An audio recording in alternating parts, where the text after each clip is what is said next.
من توی بازه زمانی 2 ساله کاملا معتاد اینستا بودم. نه اینکه بخوام فقط اخبار رو نگاه کنم یا استوریا رو چک کنم.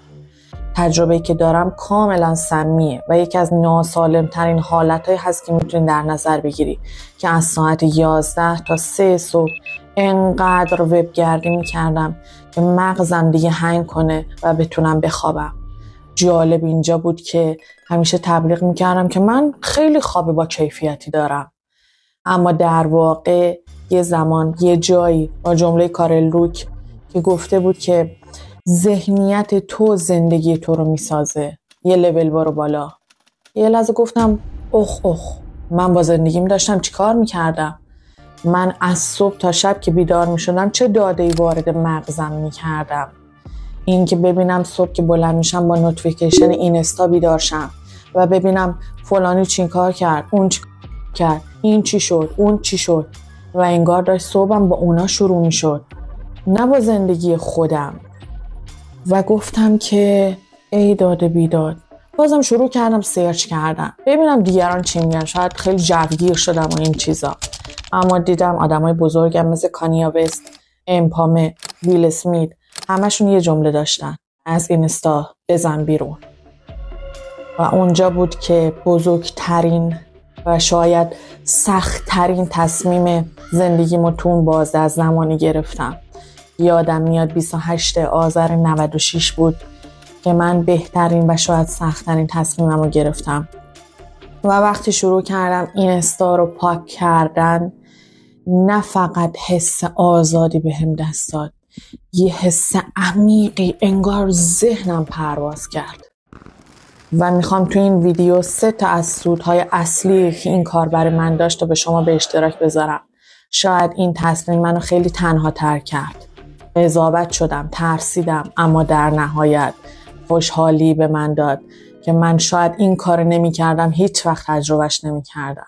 سود اولش برای من این بود که وقتی این کارو کردم، صبح روز بعدش که از خواب بیدار شدم خیلی حس خستگی شدید داشتم. انگار بدنم نیاز داشت که استراحت کنه.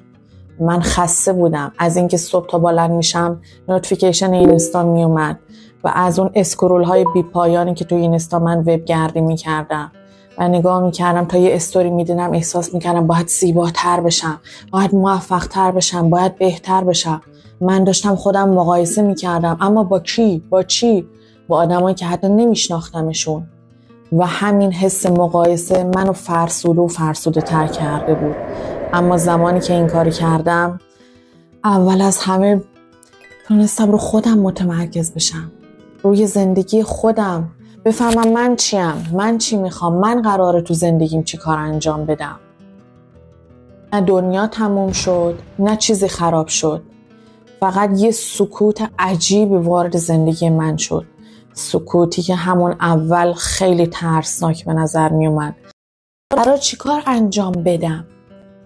جالب، دایره ارتباطی آدم ها من محدودتر شد و اینکه شایدم حتی کوچکتر. احساس میکردم چون دارم توی اینستا فعالیت میکنم، خب خیلی آدم لول اپی هستم، خیلی اوکی هستم، یا حتی خیلی آدم مهمی هستم، یا اون 40 نفر یا 4000 نفر یا 400 کا فلان این نفر که منو میشناسن، پس همشون منو میشناسن و من خیلی آدم مهمیم. ولی واقعیت این بود که اونا فقط یه اکانت بودن، اونا فقط یه داده بودن، فقط آدمی بودن که در حد یه پست فرستادن، یه ریپلای تو استوری بودن. وقتی من این کار کردم حتی کسی برنگشت متوجه بشه که بابا اصلا نگین هستش نیستش چیه. به نظرم قشنگه که هر کسی یه بار این تجربه رو انجام بده که ببینه واقعا برای چه کسای اهمیت داره، برای چه کسای اهمیت نداره. اون دیواره ذهنیش بشکنه که فکر میکنه خیلی بلده و خیلی کسا میشناسنش. نه، اصلا کسی که فکر میکردی بهت اهمیت میدن اصلا اهمیت نمیدن، حتی به تو فکر نمیکنن که تو هستی. امروز استوری گذاشتی، پست گذاشتی، اصلا نیستی، رفتی بابا بلاک کردی، اصلا پاک کردی، هیچی. من یه چیزایی میدونستم ولی به هم ثابت شد که آدمای اصلی زندگی این اکانت ها نیستن، خانوادتن، دوستایی هستن که خیلی وقت یادت نمیاد آخرین باری که دیدیشون کی بوده، یا اون دوستت که توی شهرستان داره درس میخونه بیشتر با تو در ارتباطه با فالوورات، کسی که 3 تا کوچه اونورتر تو رو فالو داره. من اینو فهمیدم. و دومین سودی که از این کار عاید من شد متعادل کردن یا پایین آوردن دوپامینم بود. خیلی شاید اسم دوپامین رو شنیده باشین یا تو همین کلیپ‌های اینستا، یوتیوبی اینا همش به گوشتون خورده باشه.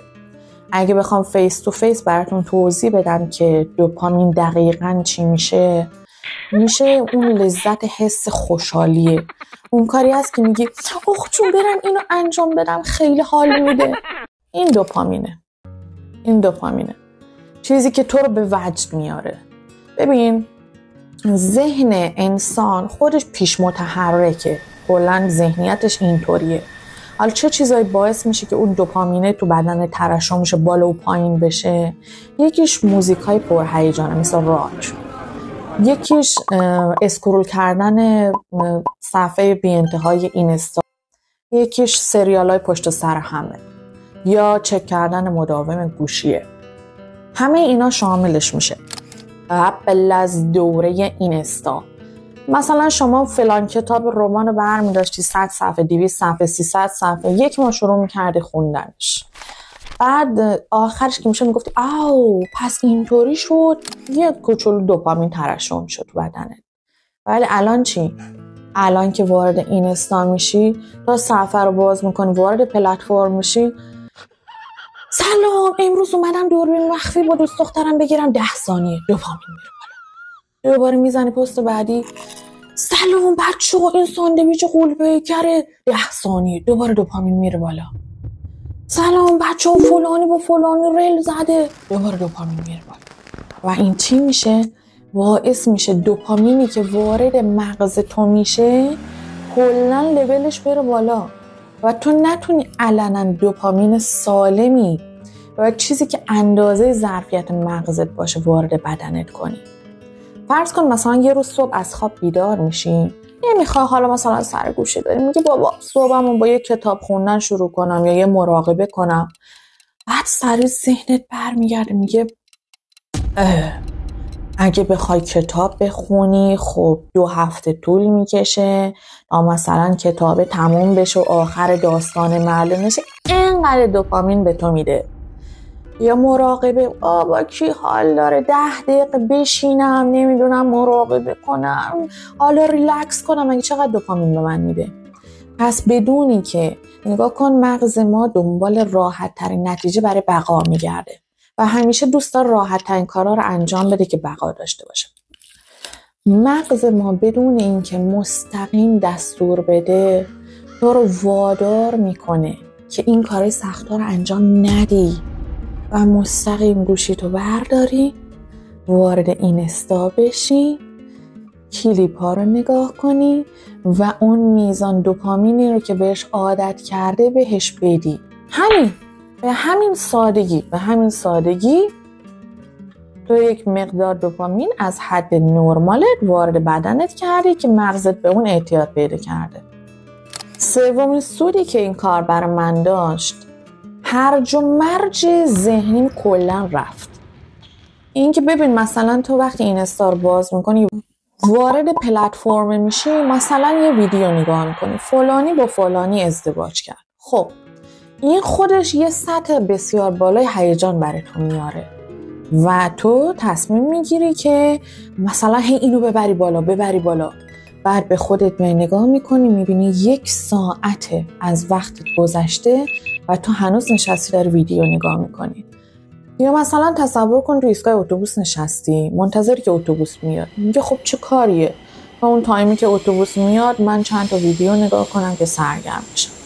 یا میری سوار اسنپ بشی مثلا از مسیر مبدا به مقصد 30 دقیقه تو راه هستی، میگه خب به جای که مثلا به محیط اطرافم دقت کنم به جایی که بفهمم چی به چیه تو زندگی واقعی چه اتفاقی میفته، بیام چند تا ویدیو نگاه کنم، خودم سرگرم کنم تا برسم.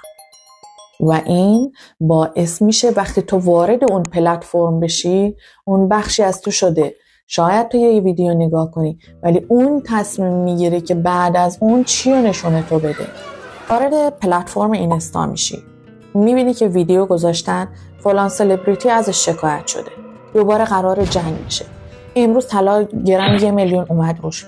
خب توش مغزت یهو این همه داده داری واردش میکنی، شروع میکنه به داغ شدن و تو دیگه تصمیم نگرفتی. مغز ما یه ظرفیتی داره و تو این همه داده های مختلف به صورت رندوم که واردش کردی، مغز ما هنگ میکنه دیگه. جایی براش نمونی که بگی من نگین هستم، مثلا این سالمه، قرار هدفم این باشه، قرار زندگیم این باشه و کلا همه ذهنت پر میشه دیگه. اصلا نمیتونی به خودت تمرکز کنی، نمیتونی بگی من کجا هستم، قرار چیکار کنم، قرار چه هدفی تو زندگیم داشته باشم، مثلا از 20 تا 30 سالگیم قرار چه پیشرفت کنم، چه پیشرفتایی کنم.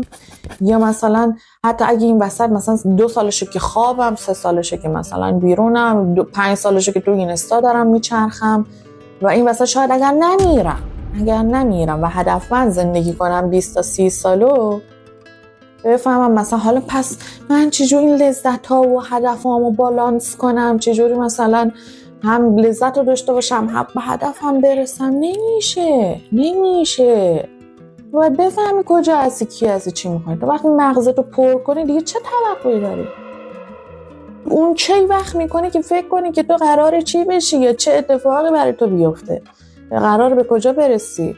تو خیلی از جمعا ما دیدیم مثلا میشیم طرف مثلا 20 سال از ما بزرگتره میگه که آره اگه من اون شغل از 15 سالگی استارت زده بودم، آره برای خودم صاحب کارخونه شده بودم. محاله همتون یکی از این آدم‌ها رو در کنارتون ندیده باشین و اینه که مغزش یه ظرفیت داشته و از اون ظرفیتش رو جای دیگه استفاده کرده که نتونسته روی خودش تمرکز کنه. این میشه که تو به خودت میای، سنت رفته بالا، با اون هرج و مرج مغزت هیچ تصمیم مهمی نتونستی برای خودت بگیری. اینه که بعد نگاه میکنی و میبینی به هیچ جا نرسیدی.